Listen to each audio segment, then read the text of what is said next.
तो आज पेट्रोलियम मंत्री हरदीप पुरी साहब ने एक बयान दिया है सर, मैं वो एक बयान सुनाता हूँ 1 मिनट का। उसमें वो जो प्राइम मिनिस्टर ने कहा वो बता रहे हैं कि हाँ ये बात ठीक है। वो ये बता रहे हैं कि मेरे डिपार्टमेंट को मतलब ऑयल इंडस्ट्री को कितना नुकसान हो रहा है पर डे का, ये भी बता रहे हैं। वो ये भी बता रहे हैं दुनिया ने अपने लोगों पर क्या क्या बोझ डाला और हम कैसे उसको सह रहे हैं अभी तक। और फिर वो एक लाइन कहेंगे उसमें इंपॉर्टेंट, वो मैं आप उनको सुन लीजिए। मेरे ख्याल से वो उसका है, वो मुख्य बात थी, क्रक्स वो था। आप सुनिए हरदीप पुरी को। Supply side problems. Today, the country has more than enough stocks of crude oil, LNG and LPG. When this crisis began, there were some concerns, but we converted the challenge into an opportunity. We have ramped up our domestic production of LPG, which used to be 36,000 metric tons per day. We have now taken it up to 54,000 metric tons per day. All of you live in Delhi or you travel around the country. You must have seen there are no shortages anywhere. Some of my friends tried to say that, oh, some shortage is coming and therefore you should do some buying.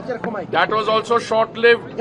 Today I can tell you that this situation in the last 4 years, there has been no increase in prices.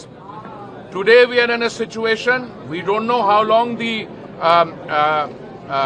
blockades or counter blockades in the Strait of Hormuz will continue, but I can tell you categorically that today we are in a situation where, unlike other countries in the world, which have had to either face severe problems in terms of availability and supply, or where prices have gone up 50-60%, the Honorable Prime Minister's statement is very visionary. It looks to the future. There are certain activities which we can curtail. It's not that something is going to happen. That's all negative, panic-creating activity. I can tell you, as somebody who's more involved in this, I review the situation every day along with the CMDs of the oil sector for an hour and a half. My next meeting is at 2 o'clock with them. There is absolutely no cause for anxiety. उन्होंने कहा प्रधानमंत्री ने जो statement दिया है एक वो visionary statement है, भविष्य का सोच के एक सलाह है, एक अपील है। इसको उसके बाद उनके शब्द थे, it's not like something is going to happen. इसका मतलब ये नहीं है कि कुछ होने ही जा रहा है, कि सरकार तुरंत दाम बढ़ाने जा रही है या कोई कर्ब्स लगाने जा रही है, प्रतिबंध लगाने जा रही है।